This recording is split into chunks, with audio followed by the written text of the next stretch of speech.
Hello my dear friends, this is Rakesh Singh. Career Classes में आपका हार्दिक स्वागत करता हूं। आज आपको इंग्लिश का प्रैक्टिस सेट नंबर 9 कराया जाएगा। ये आपके पेपर के लिए बेहद ही महत्वपूर्ण है। ये जो पेपर बनाया गया है ये आपकी एयरफोर्स नेवी का जो आने वाला एग्ज़ाम है उसके लिए बेहद ही महत्वपूर्ण है। तो आपको ये बताना चाहता हूँ कि ये जो प्रैक्टिस सेट है इसको लास्ट तक इस वीडियो को देखें, जिससे आपको नई नई चीज़ें मैं लेके आया हूँ, ऐसे नए नए वर्ड लेके आया हूँ जो आपको लास्ट तक में सीखने को मिलेगा। अगर आपको नया सीखने को मिले तो वीडियो पर कमेंट करें, बताएं कि हाँ यह वीडियो कैसे लगा। तो आपका टाइम ना वेस्ट करते हुए तो यहीं पे स्टार्ट करते हैं सेशन को। पहले क्वेश्चन पे बात करते हैं। पहले पे आपको बताना है किस पार्ट में गलती है, यानी कि find out which part of the sentence has error. पहला क्वेश्चन क्या कह रहा है? पहला कह रहा है the teacher prevent the boys to go there. बताइए यहाँ पे कहाँ पे गलती है? आप लोगों को मैं बता देना चाहता हूँ यहाँ पे प्रीपोजिशन की गलती है, क्योंकि प्रिवेंट के साथ टू का प्रयोग नहीं होता है। प्रिवेंट के साथ क्या प्रयोग होता है? प्रिवेंट के साथ फ्रॉम का प्रयोग होता है। अब प्रिवेंट को कैसे हम यूज करते हैं उसको मैं बता रहा हूँ। Prevent somebody from doing something होता है। क्या होता है? Prevent somebody from doing something. देखो यहाँ पे देखिए कैसे यूज हुआ है। ये यहाँ पे समबडी हो गया, फ्रॉम डूइंग समथिंग। यहाँ पे आपको क्या यूज करना है?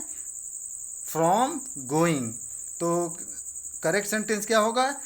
The teacher prevent the boys from going there. तो यहाँ पे कहाँ पे गलती? ऑप्शन सी में यहाँ पे गलती है। तो चलिए आगे बढ़ते हैं। आगे क्या कह रहा है? आगे कह रहा है आई डोंट थिंक, मैं ये नहीं सोचता, Neha is a wiser as Sonali, so she is not competent for this job. बताइए यहाँ पे कहाँ पे गलती है? मैं आप लोगों को बताना चाहता हूँ, आप comparative degree, superlative degree, positive degree बहुत अच्छे से पढ़ा होगा। हाई स्कूल इंटर में बहुत अच्छे से पढ़ा होगा। अगर आप लोगों ने नहीं पढ़ा है तो मैं आपको बता देना चाहता हूँ, कंपैरेटिव डिग्री का जब प्रयोग करते हैं वो हमेशा दो के लिए प्रयोग होता है, जबकि सुपरलेटिव डिग्री का प्रयोग दो से अधिक के लिए किया जाता है। और पॉजिटिव डिग्री का प्रयोग उसको भी दो के लिए ही किया जाता है। लेकिन ये कंपैरेटिव डिग्री का प्रयोग कैसे करते हैं? इसमें होगा I don't think Neha is better then. यहाँ पे क्या होगा? या तो आप एज वाइज एज लगाइए, यानी कि आप पॉजिटिव डिग्री में करिए, या आप ऐसे कर सकते हैं बेटर दैन लगा दीजिए, तो आपका थोड़ा सही हो जाए क्वेश्चन। तो क्या होगा? I don't think Neha is better than Sonali, so she is not competent for this job. आप लोगों को समझ में आ गया होगा। तो नेक्स्ट बढ़ते हैं। आगे क्या कह रहा है? तीसरे पे कह रहा है I finished my assignment before we reach this his wedding with great difficulty because of his heavy traffic. तो इसको शुरू से फिर से पढ़ते हैं जिससे आपको समझ में आ जाए। क्या कह रहा है? I finished my assignment before we reached his wedding with great difficult because of heavy traffic. तो बताइए इसमें कहाँ पे गलती है? आप लोगों ने पास्ट परफेक्ट के बारे में बहुत अच्छे से पढ़ा होगा। जैसे कि आप लोग हिंदी में हमेशा यूज करते थे कि सूरज के ढलने से पहले किसान घर जा चुके थे। ऐसे आप लोगों ने बहुत सारे सेंटेंस को हाई स्कूल इंटर में किया होगा। तो आप लोगों को उधर ही मैं ध्यान केंद्रित कराना चाहता हूँ कि यहाँ पे क्या कह रहा है? यहाँ कह रहा है आई फिनिश्ड माई असाइनमेंट, मैंने अपना असाइनमेंट कंप्लीट कर लिया। बिफोर किसके पहले?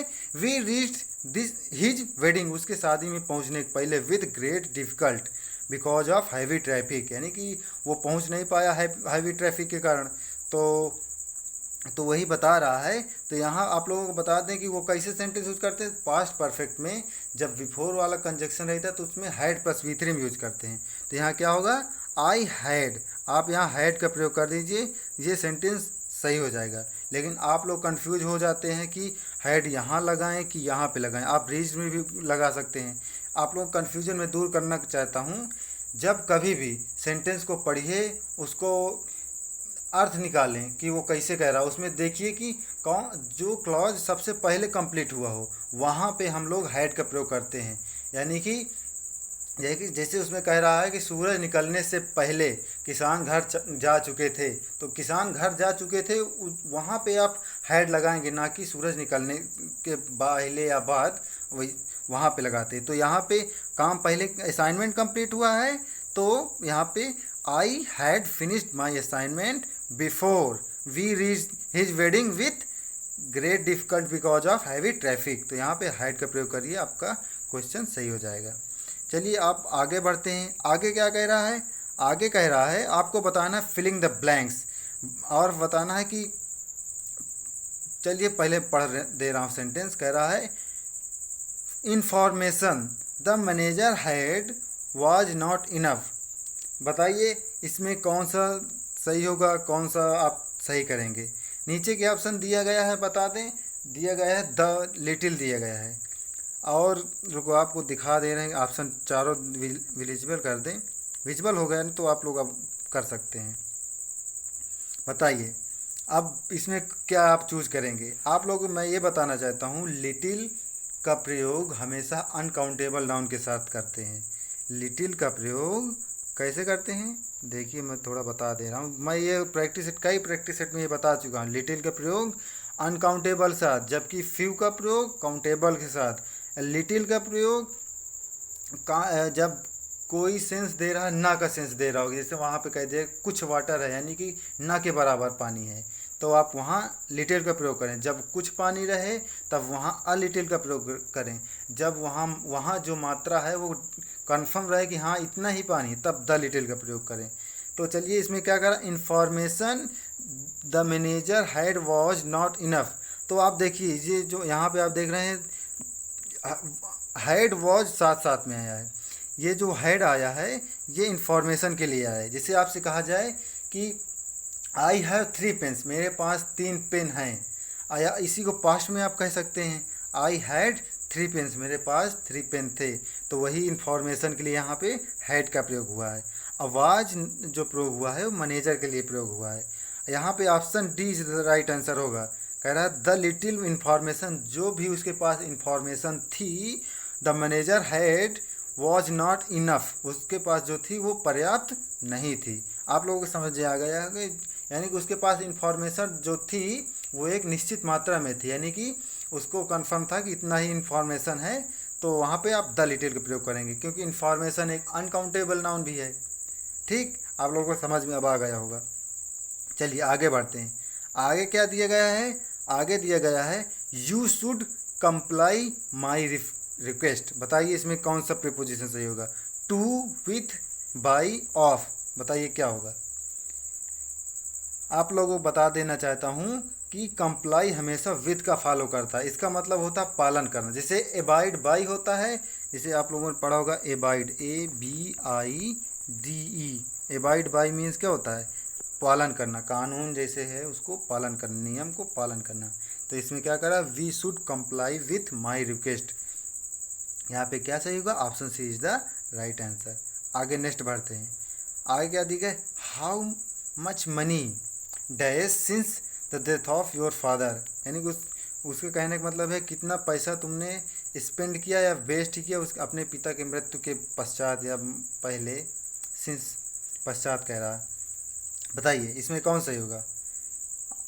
आप लोग अगर सिंस देखे होंगे तुरंत प्रेजेंट परफेक्ट में जाइए। प्रेजेंट परफेक्ट में जाएंगे आप, तुरंत ऑप्शन डी क्लिक करेंगे और आगे बढ़ जाएंगे। ये मान लो तुरंत बच्चे जो जिनके पास थोड़ा मान लो ज़्यादा पढ़े रहते हैं वो तुरंत ऐसे लगा के चले जाएंगे।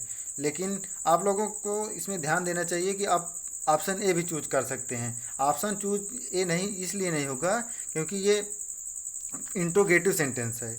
ऑप्शन ए तुरंत कट गया, पास्ट में जाना नहीं है, पास्ट में कट गया, आंसर तुरंत आपका फाइंड हो गया। तो राइट सेंटेंस क्या बनेगा, how much money have you wasted, कितना पैसा तुमने वेस्ट यानी वेस्ट किया है, सिंस जब से, the death of your father, अपने पिता की मृत्यु के पश्चात या जब से। तो आप लोगों को समझ में आ गया होगा। तो चलिए आगे बढ़ते हैं। आगे आपको बताना है select the best express meaning. बताइए इफ हैज मीन्स क्या होता है। इसका मतलब क्या होता है, इसका मतलब होता है किसी को कंप्लीटली डिस्ट्रॉय कर देना, यानी कि एबॉलिश कर देना। तो option A is the right answer. इफेज का मतलब क्या होता है? Completely destroy. यह आप एक मीनिंग एयरफोर्स में आई थी, कौन सा? इरेडिकेट। इसका मतलब क्या होता है?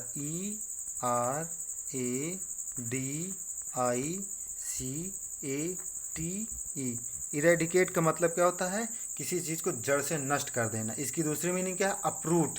ये पेपर में आई हुई है, आप लोग थोड़ा ध्यान दे लेगी। आप लोग मेरे बताने के बाद आप लोग डिक्शनरी में ज़रूर सर्च करिएगा, क्योंकि ये मीनिंग बहुत बेहद ही महत्वपूर्ण है।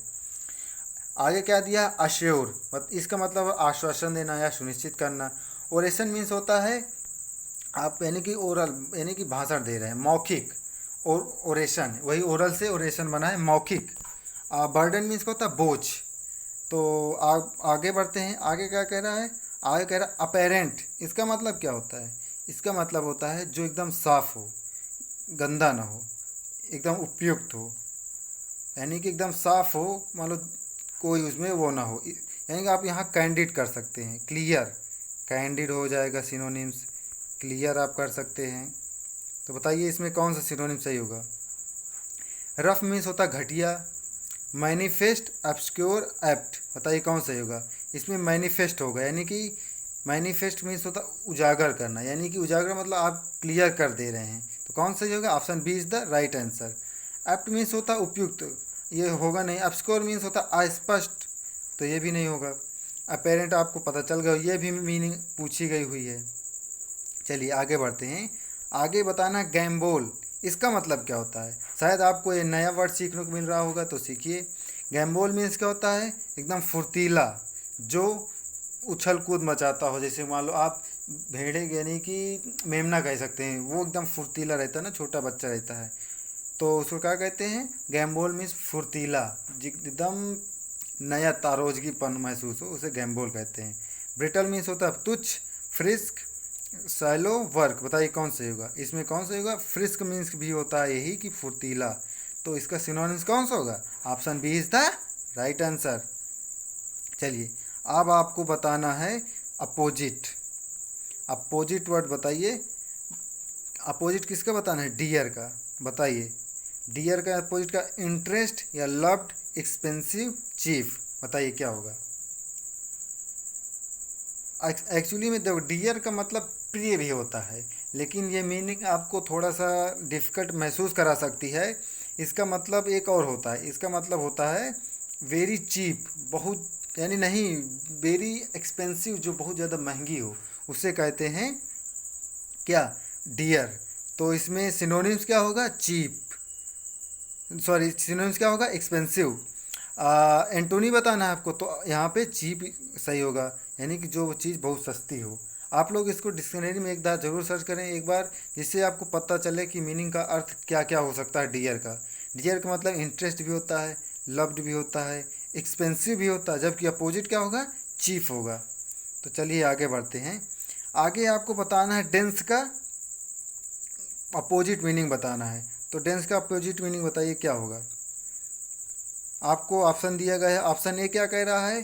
स्पेयर, थिक, कंडेंस, ओपेक, बताइए कौन सही होगा? डेंस की मीन्स होता है घनत्व, यानी कि एकदम जो पास पास में हो। जैसे कहेंगे, कहते नहीं कि वहाँ की डेंसिटी, घनत्व क्या है, उसे ही कहते हैं डेंस। तो इसका आपको एंटनी बताना है, तो अपोजिट वर्ड क्या होगा? स्पेयर, जो मान लो छिटपी होती है, जैसे यहाँ पे हो, एक यहाँ हो, एक यहाँ हो, ऐसे यानी दूर दूर हो, उसे स्पेयर कहते हैं। थिक मीन्स में होता है मोटा, कंडेंस मीन्स होता है सिकुड़ना, ओपेक मीन्स होता है स्पष्ट।